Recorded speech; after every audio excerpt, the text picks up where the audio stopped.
Keputusan untuk cuci darah itu bukan suatu hal yang mudah karena memang pengalaman kita nih pada saat kita ngantri menunggu di hemodialisa, ruangan hemodialisa, banyak pasien-pasien itu yang cerita justru kayak, "Aku udah 2 tahun yang lalu disuruh dokterku, cuman ini baru belakangan ini aku mau. Aku udah setahun yang lalu sebenarnya diminta sama dokterku, tapi aku baru mau." Jadi jarang sekali mereka yang cerita disuruh sama dokternya karena secara numbers-nya itu udah buruk dan harus segera hemodialisa langsung gitu masuk ke ruangan hemodialisa. Sama sebenarnya seperti suami aku ya, dia juga nggak langsung semerta-merta diminta untuk hemodialisa karena, uriumnya udah tinggi, kreatininnya tinggi, dan dia langsung mau. 2 setengah tahun yang lalu itu kita udah di dalam stage 4 dan langsung ngedrop ke 5 itu dalam waktu nggak nyampe setahun ya, itu suamiku masih belum mau dan dia memang memutuskan untuk hemodialisanya nanti aja pas mau mendekati transplant dan sesuai dengan perkataannya dan pernyataannya itu memang dia hemodialisa 2 bulan sebelum dia mau schedule transplantasi dan itu baru terjadi 2 bulan yang lalu. Dan pada saat, dia hemodialisa pertama itu sebenarnya tidak semengerikan yang dipikirkan ya. Jadi, kita mikirnya tuh akan kesakitan sepanjang 5 jam, 4 jam dicuci darah, ternyata tuh ya tidak seperti itu. Jadi mungkin video ini bisa membantu teman-teman untuk membuat keputusan apakah memulai atau tidak. Nanti aku ceritakan apa yang harus dipersiapkan di video kali ini dan kenapa suami aku tuh harus hemodialisa, cuci darah, atau transplant itu aku jelaskan di videoku yang lainnya apa penyakitnya dia. Disclaimer on dulu ya, karena semua orang kondisi penyakitnya beda-beda, jadi tentu saja pengalaman mereka pada saat harus hemodialisa dan sedang hemodialisa itu tentunya berbeda. Ada yang membutuhkan oksigen, ada yang membutuhkan ya macam-macam lah. It really depends on the illness dan physical conditions mereka semua masing-masing. Ada juga yang santai banget gitu ya, melakukannya sambil kerja gitu, bahkan yang udah tahunan pun it's like it's nothing for them, anymore gitu. Kita mulai dari apa saja yang harus dibawa pada saat hemodialisa dan itu sebenarnya nggak banyak yang mesti dipersiapkan, tapi tentunya nggak bisa melenggang begitu aja ya ke rumah sakit, karena di awal pertama kali kita masuk ke rumah sakit tuh aku bener-bener nggak bawa apa-apa. Jadi selimut kayak gitu tuh sebenarnya nggak ada di ruangan hemodialisa, nggak tahu di rumah sakit yang lainnya, tapi aku di rumah sakit Mayapada Hemodialisa dengan BPJS. Di ruangan tersebut itu nggak disediakan selimut, jadi kamu harus bawa selimut sendiri dan mostly semua di sana itu pakai selimut dan kedinginan. Jadi kalau kamu di stage 4 dan 5, kondisi gagal ginjal kamu, itu berarti badan kamu itu regulating heat di dalamnya itu agak kurang dan kamu rentan sekali untuk kedinginan. Bahkan ya di dalam kondisi normal sehari-hari pun kamu rata-rata memang sering merasa kedinginan.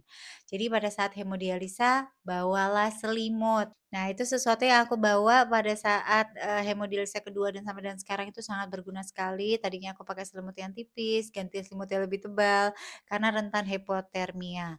Nah, hipotermia ini sebenarnya kalau sangat severe banget harus minta sama dokter jaganya untuk di-treat ya, supaya dia menurun, level hipotermianya, akan dibantu dengan obat-obatan. Suami aku 1 kali pernah dibantu dengan obat-obatan untuk hipotermianya, dan untuk persiapan ini dia menggunakan heat pack. Jadi kita beli heat pack yang kita beli di toko online, kamu bisa persiapkan itu juga. Ada beberapa yang menggunakan topi untuk winter, itu bisa bisa membantu juga untuk regulating, eee, biar lebih warm aja badan kamu pada saat melakukan hemodialisa. Terus yang kedua adalah obat kram, karena ini sering terjadi ya kram-kram di kaki itu pada saat kita melakukan hemodialisa karena penarikan itu bisa membuat elektrolit itu jadi tidak mencukupi gitu ya, sehingga otot itu sering kram, jadi selalu bawa cooling gel untuk kram-kram. Terus untuk yang menggunakan akses fistula, nah suami aku menggunakan akses fistula yang udah di-prepare dari 1 tahun yang lalu, bisa lihat di video aku yang ini. 1 tahun yang lalu kita udah persiapkan akses fistula atau Simino dan bedah Simino itu adalah bedah yang menggunakan bius lokal, nah persiapan untuk vena dan arteri.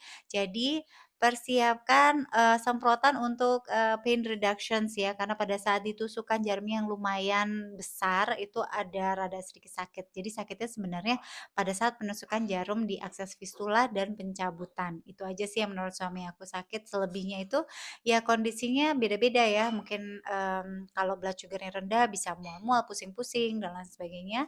Sehingga yang berikutnya yang harus dibawa adalah makanan dan minuman. Untuk minuman sebenarnya semua yang gagal ginjal stage 5 5 itu pasti sudah ditaker ya minumannya. Jadi itu bukan sesuatu yang harus prepare banyak gitu pada saat kamu lakukan hemodialisa, normal aja minumnya. Tapi makanan karena blood sugar-nya itu ada kemungkinan yang terbuang juga, so you have to have supply intake lagi untuk blood sugar kamu. Bawa makanan yang dengan kadar glucose-nya atau carbohydrates yang baik juga untuk badan kamu, it's really helping juga.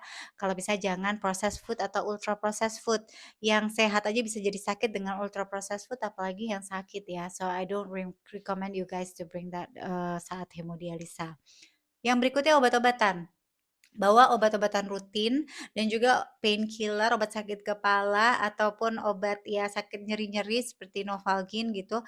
Tapi kalau kamu nggak bawa sebenarnya no problem ya, karena itu rumah sakit. Kalau kamu lupa ya jangan jangan panik. Itu kamu tinggal order aja obat apa yang kamu butuhkan pada saat itu. Dan misalkan kamu sakit kepala, tensi kamu naik banget pada saat kamu hemodialisa and it happens sometimes, itu bisa dibantu sama dokter jaganya di sana. Kamu di situ kan di rumah sakit, suster-susternya tuh wow banget, pokoknya very helpful, very expert expert banget lah how to handle the machines juga, penarikan, putaran dan lain sebagainya. They're very good and very good and taking care all of the patients di sana. Itu like a family, a big family ya, karena udah yang udah bertahun-tahun sudah cuci darah di tempat yang sama. Mungkin yang bisa dibawa adalah koper karena ya awal-awal aku melenggang tanpa apa-apa, tapi ternyata butuh koper ya, karena koper itu mudah untuk dibawa-bawa, apalagi kamu pergi sendiri. Kalau mengangkat dengan akses fistula itu kan nggak bisa, jadi koper bisa membantu untuk mobilitas, bawa barang-barang yang banyaknya, kalau misalkan kamu pergi sendiri. Tapi bersyukurlah kalau kamu ada yang nemenin, karena 4 jam, 5 jam sendiri itu ya, well you have to be very self content. Kalau enggak kamu ya bawa temen atau bawa ya ada yang bawa suaminya, istrinya, ibunya, adiknya, kakaknya ya, siapa orang yang bisa membuat kamu lebih happy pada saat kamu 4 jam, 5 jam stuck di mesin. Tentunya ini sesuatu yang mengerikan kadang-kadang bukan soal secara physically itu sakit atau painful ya, tapi memang kalau kita udah masuk ke stage 5, mereka klaimnya itu antara 2, kamu hemodialisa seumur hidup kamu atau kamu transplantasi ginjal. Nah, suami aku memilih transplantasi ginjal karena itu lebih menurut dia lebih ya it's his own, decisions making. Tapi ya kalau kamu di situ juga ada yang udah 20 tahun hemodialisa. Aku juga beberapa kali menemukan ya mereka-mereka yang bisa reverse stage-nya dari 4 ke reverse gitu. Jadi udah sekarang stage 3, secara numbers-nya udah lebih baik gitu. Jadi kayaknya dietary is very helpful juga dan sekarang aku sedang mencoba dietary tertentu juga untuk suamiku dan juga anakku. Jadi mudah-mudahan itu bisa membantu, LFG-nya menaik, uriumnya rendah, kreatininnya turun, tentu banyak numbers yang menjadi statistik badan kamu lebih improving atau enggak. Tapi overall ya, kalau dilihat secara fisiologis setelah dia hemodialisa sama dia tidak hemodialisa, ya tentunya hemodialisa itu sangat membantu sekali mengeluarkan cairan-cairan berlebih yang tadinya dia itu bisa se-double chin, mukanya kayak ada well he's like older than his look yang tadinya itu kayak baby face gitu jadi kayak turun gitu ya karena itu banyak cairan sampai ke wajah, leher, paha, betis, kaki, that happens dan setelah hemodialisa itu berat keringnya tercapai. Jadi nanti akan kecapai itu berat kering, apa itu berat basah, you will understand 1 kali 2 kali hemodialisa kalian dia akan menjelaskan apa itu berat kering, berat basah gitu ya, itu semua akan dijelaskan. Jadi hemodialisa bukan sesuatu yang sangat menakutkan ternyata ya, cuman ya pikiran bahwa kita akan stuck to this machine forever it's going to be a little bit frightening juga. Waktu pertama kali aku mikir ya udahlah it's like you have another kidney di tempat lain. Tapi setelah menjalankan well it's not that easy juga sih sebenarnya karena kamu akan selalu harus attach to satu tempat yang it's not your home gitu ya, bukan rumah kamu. It doesn't feel like home juga walaupun berkali-kali kamu datang. It still feels like a hospital for me dan itu pasti melelahkan, it's tiring. Jadi kalau bisa, ya well enjoy the pain, enjoy the tiredness, enjoy everything. Nggak usah terlalu harus aku harus kuat banget gitu ya. Well just follow your heart, your and then follow your emotions and then get back to the best energy that you can get. Kalau misalkan kamu diminta sama dokter kamu untuk hemodialisa atau cuci darah gitu, mudah-mudahan video ini bisa membuat kamu lebih tenang untuk menghadapinya atau mengambil keputusan karena ternyata tidak semengerikan yang kita bayangkan. Mostly 4 jam, 5 jam itu berlalu begitu aja dan it's pretty smooth and easy and it's not really problematic. Tergantung ya lagi-lagi dengan kondisi badan kamu saat kamu masuk. Kadang-kadang the more we wait until, kayaknya numbers-nya lebih jelek lagi, kita bisa masuk ke ICU dulu lagi sometimes. Ada banyak kasus yang mereka 4 kali masuk ICU baru mereka hemodialisa gitu ya, terpaksa dihemodialisa pada saat mereka di ICU, bahkan some of them ada juga yang harus ke IGD dulu karena ya secara numbers-nya tuh udah jelek banget, udah buruk. Suami aku tuh pada saat dia mulai di hemodialisa itu secara ukuran numbers uriumnya tuh 350, which is itu udah kalau kata dokter tuh, keren banget gitu, nggak kenapa-kenapa di angka 350 ureumnya dan kreatinnya tapi tidak terlalu tinggi ya, untuk suamiku tertinggi itu di 8 sekian lah, 8,7, 8,9. Dengan kondisi yang seperti itu dia, secara overall condition fisiknya itu masih ada urinary, dia juga tidak pernah masuk IGD yang gimana-gimana gitu ya. Bahkan ada dari pasien-pasien di sana itu yang cerita, harus ditarik cairannya dulu dari belakang, dilobangin dan dikeluarkan cairannya. So it's basically a very apa ya, kalau kamu udah di stage 5 itu, kondisi kita tuh sangat-sangat variatif gitu loh, nggak semua orang itu in the same physical conditions. Bahkan ada yang berat badannya ambruk banget, ada yang bener-bener, nggak bisa makan sama sekali 1 bulan gitu. Well, there's a lot of story going on yang aku dengar di ruangan hemodialisa, lagi-lagi kita udah seperti like a big family inside there. Karena yang nunggu pun cerita-cerita bisa saling menyemangati, saling support gitu ya, saling mengingatkan untuk, "Ayo kita harus jaga kesehatan, jangan sampai kita udah nungguin, kita yang sakit juga kan repot ya." Secara improvement dari hemodialisa itu pasti ada membantu, mengurangi cairan-cairan berlebih yang ada di tubuh, kemudian membantu untuk regulating kamu punya blood blood itu kan selsnya kan kelengkapannya itu kalau kita ginjal itu tidak berfungsi, banyak sekali yang, jadinya toksik. Nah, itu yang dibantu dari mesin hemodialisa dan tentunya keputusan kita untuk melakukan atau tidak melakukan itu kembali ke personal kita masing-masing. Tapi kalau kita udah masuk di tahap akut dan kita harus melakukan prosedur itu, ya udah nggak ada there's no more pertimbangan lain, pasti akan dilakukan juga oleh dokter dokter yang menangani kamu. Kalau kamu punya pertanyaan mengenai hemodialisa, transplantasi ginjal, ataupun kamu punya penyakit sudah masuk di stage 4 dan 5 dari gagal ginjal, please share di kolom comments. Nanti aku akan bacakan cerita kamu atau aku akan coba jawab pertanyaan-pertanyaan kamu yang bisa aku jawab tentunya.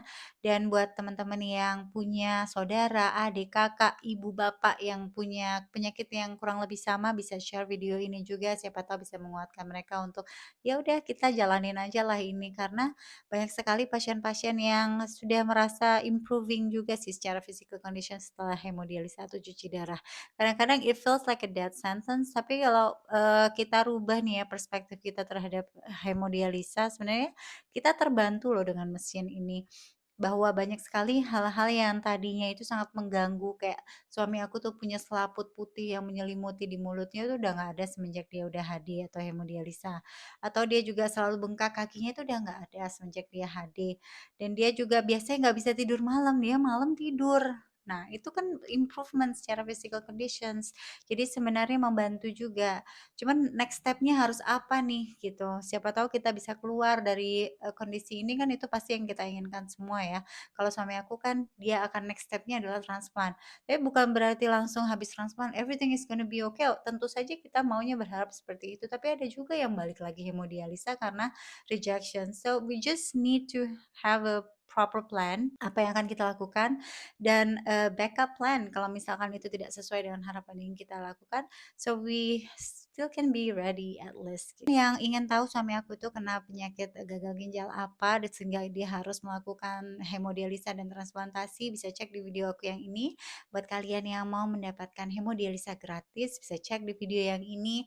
Kemudian buat kalian yang juga mau melakukan transplantasi tapi masih mikir nih gimana step-stepnya, kalian bisa cek di video aku yang ini ada part 1, 2 sampai part 3 untuk transplantasi dan tentunya itu masih to be continue karena tadinya ya penjadwalan untuk transplantasi itu di bulan September, mundur lagi bulan Oktober dan kemungkinan November karena 1 bulan sebelum jadwal transplantasi kita diputuskan untuk harus nefrektomi atau angkat 1 ginjalnya dulu.